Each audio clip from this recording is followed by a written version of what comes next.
Hello everyone, this is Defense Politics Asia, and this is the summary for the day of 1063 to 1064 for the 21st to 22nd of January. We're gonna start off with the south, from the south all the way to the north, and at the Kherson front, we have fighting being reported over at the Kozakske Island on the 21st of January. Otherwise, the Ukrainian defense ministry simply just say fighting in the Dnipro direction, which is not much, not much information in terms of that. Shelling is reported over at Valentynske, Belozerka, Antonivka, as well as Pridniprovsky, which is, I'm quite sure to you, it means nothing. So that's all. Over at the Zaporizhia front, we did not have that offensive that the previously I did mention before. There seemed to be like a expansion of operation. It didn't work out. It didn't seem to be the case. It's still pretty much skirmishy. Fighting is reported at Kayamske as well as Mali Shebaki, but that's all we have. There is a airstrike being geolocated on Mala Tomashka. Otherwise, this information is coming from the Ukrainians and the Russians. So that's all. Moving on away to the Donetsk region at the Velika Novosilka front. So fighting is reported at Novopil.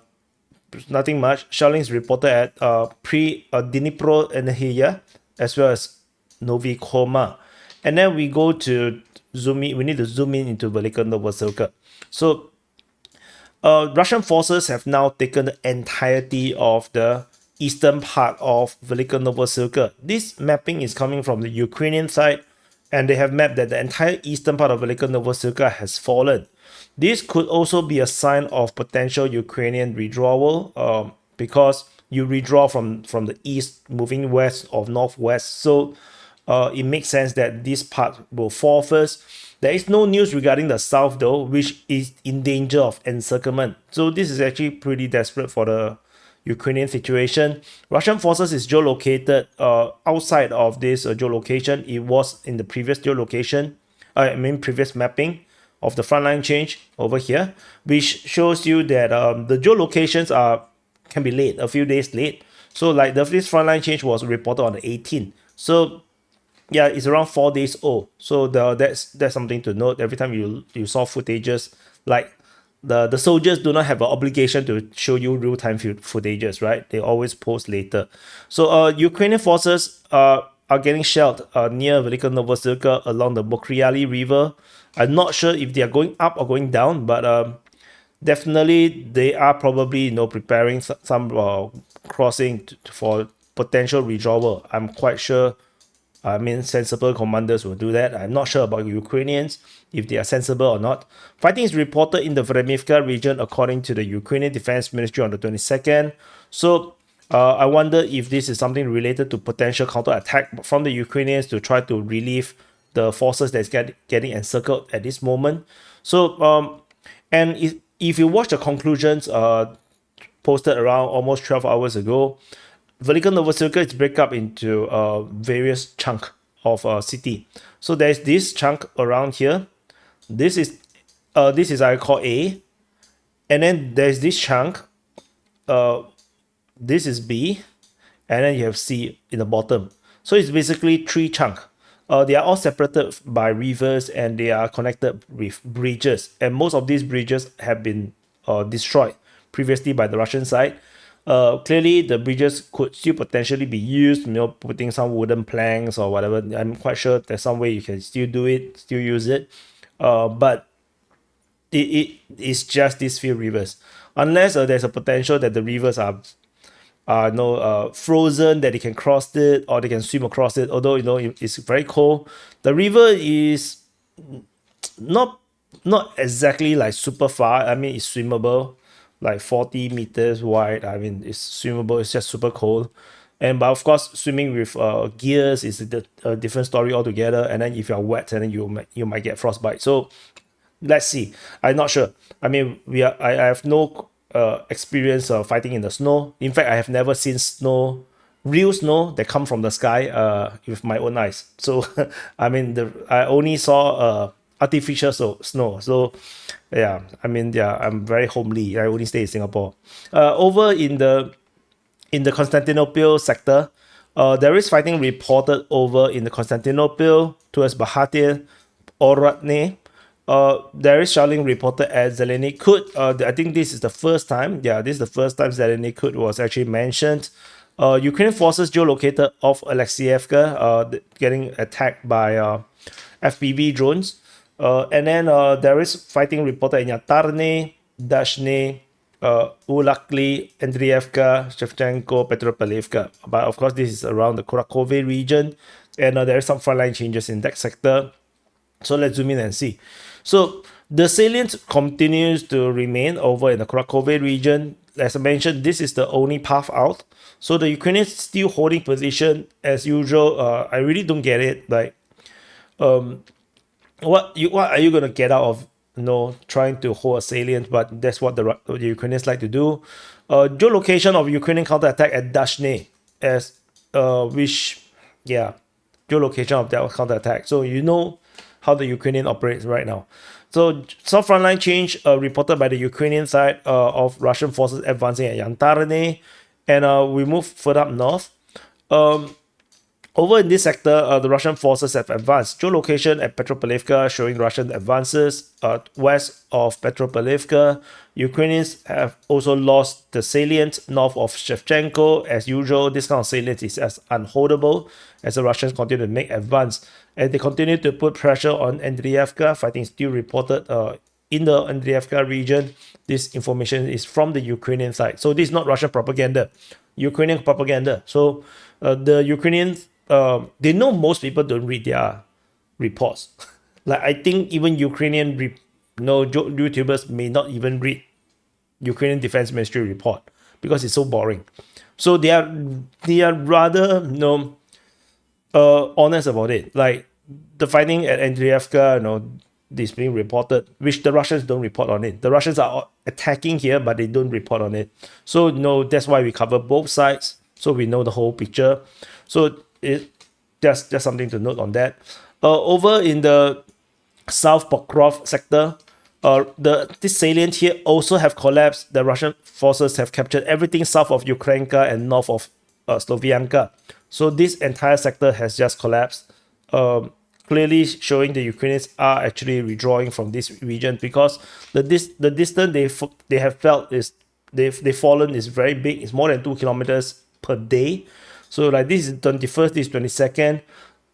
You see 21st is also around almost 2 kilometers. So this is a withdrawal from the Ukrainians from the salient. They know this is unholdable right now. Fighting is reported over at Yasinove, Novoandrievka, and Sripne. And the Russian forces are flanking south of Novoandrievka, moving towards Sripne, bypassing Novoandrievka. And the fighting is mentioned at Novoyelizavetivka, I think by the Russian Defense Ministry. Yeah, by the Russians. So that's the region here. So that's what it is happening around here. If you zoom in a bit over at Novoandrievka, you can see the flanking operations. The Russian forces, as expected, has moved up north, entering into Novoandrievka. They have attacked into Novoandrievka, bypassing potential Ukrainian defenses, pointing in the easterly direction. So the Russians basically went into the rear positions, and I believe the Russians not just going to attack in Novoandrievka, they were going to continue move on to flank south of Sripne. Then later they'll push up north. So this basically sabotages Ukrainian defense efforts. I believe this is likely to be the case. And yeah, there's nothing much the Ukrainians can do but to really maneuver in reaction to the Russian actions.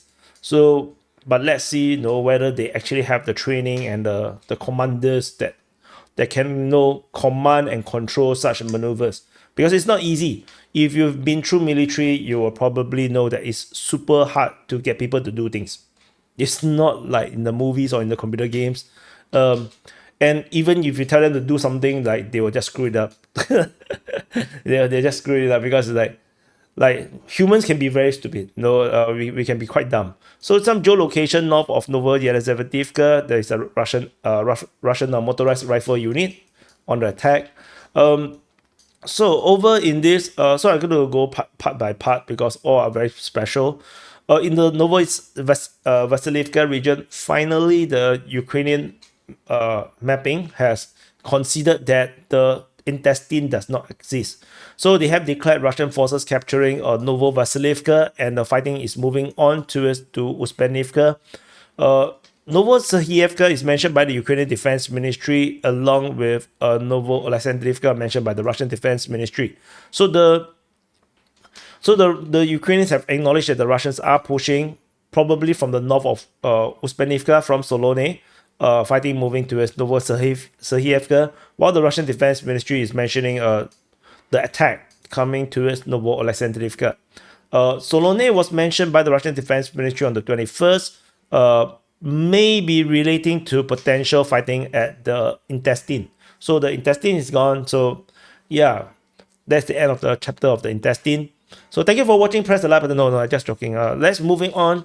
Over in the further up north, over the Kotliny and Udashne region, Russian forces held the line at Udashne. They didn't seem to be pushing much harder, or maybe the Ukrainian defenses here is just much more stronger, as there is a highway leading to Udashne.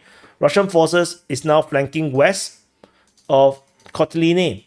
They are trying to pincer Kotliny with geolocation of Russian forces showing that they have captured everything east of Kotliny, and the southern street of Kotliny is now taken by the Russian forces.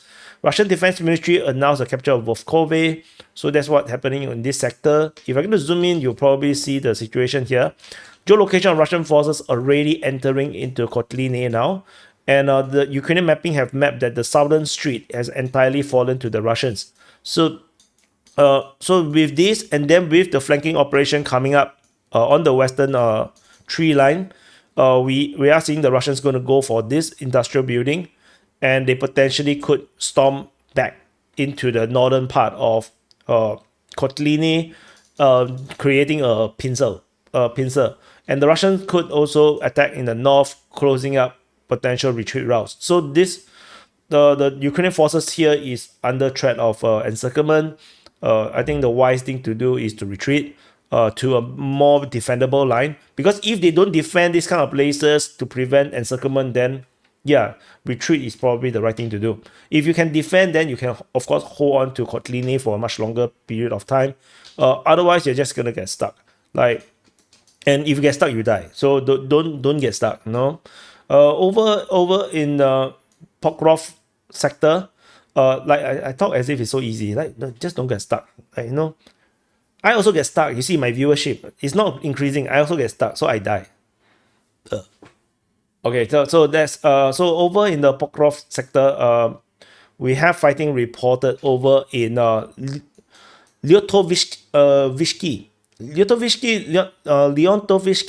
is the first time being mentioned by the Ukrainian Defense Ministry. We have never seen this town being mentioned before. Leontovishki or Vichy.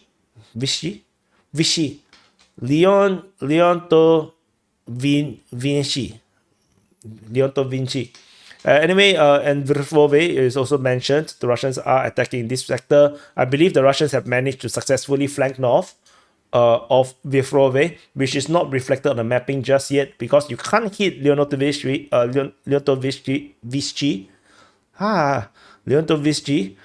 if you do not have this flanking operation happening in the north. Vichy. I think the English spelling is wrong, but yeah, Vichy. Vichy. Anyway, Ukrainian forces counter-attack over at Shevchenko, coming directly probably from Pokrov, but as the Russians also attacking towards Pokrov, and they are fighting reported at Virozhenia, as well as the Lene region. Over this region here, Russian forces strengthening the front line, as mentioned previously, as the Russians is getting held by Ukrainian forces in this sector. So that's why there's no reports of fighting at Novo-Ukrainka just yet. So Ukrainians are probably pretty successful there. So that's all from this region. And then over in the Minokhrad sector, we have fighting reported at Novopalivka, Lisievka, towards Minokhrad, Promin, as well as Mariolubivka. So this sector remains largely, I would say, skirmishy. So I don't expect much changes around here. Then over in the northern flank is where the crazy things happen. So can I zoom in? No, I can't. So Russian forces attack at Zelene Pole, Baranivka, Virozhenia, Luzovatsky, Timofeyevka, Yelizavetivka, and Vodyany Druhi, with Ukrainian forces counterattacking in this region here. The Ukrainian mapping, so I need to zoom in a little bit. So first thing first, Russian forces, of course, according to the Ukrainian mapping, have captured everything north of Timofeyevka and Luzovatsky and west of Vozdevzenka. So this is a closure of this ridiculous salient here. So there's this stupid salient that is impossible to be in reality. So finally, the Ukrainians have acknowledged that this is gone. Is now taken entirely by the Russian forces in this area here. Russians also expanded control over an industrial or granary region, and they have expanded control north of Vozdevzenka, as well as heading closer towards Baranivka. So this is pretty significant as the Russian forces take the entire lake, the reservoir over here, along the Bystrov River. So the Russian forces are now closing down on Baranivka, taking all the tree lines in this sector, meaning that they have now a clear line of attack towards Baranivka, which is just a sanctuary for elves. You can see there's no buildings here, it's just trees. So this is actually, a forest habitat, for the elven Ukrainian elvens that are living in this forest. So clearly, they eat grass over there and that. But the evil ox cannot let the elves live. That's just unfortunately, that's just evolution in the Tolkien world. So anyway, in the Vodyane Druhi, the Ukrainian forces actually the Ukrainian map that they have taken all of this area. They still retain control of all this area. However, in the latest mapping, they have acknowledged that the Russian forces have advanced down the road or down the tree line along here. So capturing some grounds southwest of Vodyane Druhi, as well as this conquest of the entire of this Ban or granary region. So the Russians are now back on trying to conquer this highway exchange. This is inevitable. It's just a matter of time. But Russians previously was geolocated that far off. So let's see how this continues to play out. Ukrainians did counterattack to try to do something, but it seems like it's not working out. So yeah, that's what it is. Moving further away, over into the thorax front. There's nothing over the New York region. There's no fighting here. Strategically, this is pointless. For thorax, I mean, the Russians conquering this place may have some strategic value in terms of like being a forward operating or forward defense position to protect Holevka. So that's probably the value to what it was. Over at Thorax, Russian forces are fighting in Shkemenivka, Novopasky, or Petrivka, in the Thorax region, as well as at Krimsky, with Russian forces geolocated within Krimsky itself, showing that the half of Krimsky is now under Russian control. Geolocation showing that the Russians have taken the entire western and southern part of Krimsky. Ukrainian forces are not doing particularly well around here. Potentially, this is also part of Krimsky. Geolocation of Russian TOSing this area here, thermobaric strike. So everyone that is defending over here is now dead. So things are really getting really bad. And you can see the geolocation of the TOS strike and the Russian soldiers is merely 700 meters. So they are fighting very, very intensely in this sector. This is not just strategic or punitive shouting, but this is actually offensive support from the TOS strikes, hitting Ukrainian stronghold so that the Russians can then attack into the stronghold. So this is all currently happening. Krimsky is looking bad. Like I said before, my assessment why Ukraine is going to lose, generally speaking, in most of the battles, is that they just don't have the weaponry to deal with what the Russians have. The TOS, the FABs, don't mention FPV. I think both sides have FPV drones, but it's like just purely the airstrike, the fabbings, and the TOS weaponry. Don't even mention about quantity of soldiers or or tanks or armor. Just purely the FABs and the TOS is enough to destroy Ukrainian defenses. So I'm not sure how you're going to fight. Like, it's just a handicap fight right now. So over in the Bakhmut front, at the Bakhmut front, we have fighting reported over at Peteshny, Chasivya, Mykolaiivka, as well as Orikovo-Vasilivka. So some developments over around in Chasivya. There's also shelling reported at Izevka, according to the Russian Defense Ministry. Somehow they felt the need to talk about this. The Russians actually do always talk about shelling at Konstantinivka and Druzhevka, but I usually don't map them in because it's pretty pointless. It's like the city is very big, it just don't make sense. So the Russians have captured this area I did mention before, and they have entered into the forest. So this was previously reported as well. I still need to leave this raid because I want to do the frontline changes report. Geolocation of Russian forces in the middle of Chasivya. So this just shows Russian presence. And yeah, that's all. Small thing. Moving into the Sivers front, we have fighting reported at Fedorivka, Verkhovokanyamsky, Ivano-Darivka, towards Sivers and Bilohorivka. So largely more or less the same. The Sivers front is always very lacking in intel. So we do not know what's happening. So that's what it is. So over at the Crimea front, we have fighting reported over in let me adjust. Serebryansky Forestry, Kuzmine. We haven't seen Kuzmine being mentioned in a long time. It's mentioned by the Ukrainian Defense Ministry. The last mention was in May last year. May. So not sure why suddenly Kuzmine returns into the SITREP. Did the Ukrainians make some advancement within the Serebryansky Forestry? Unclear. Russian forces attack at Zarishny, Yampolivka, Terny, Koloziazy, as well as towards Zelena Dolena.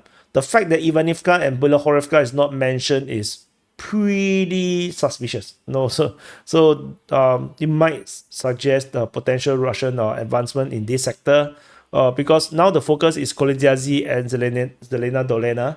So yeah, so let's see how this continue to play out. Bilohorivka, there's really nothing much to defend, so I think they're gonna lose it pretty lightly.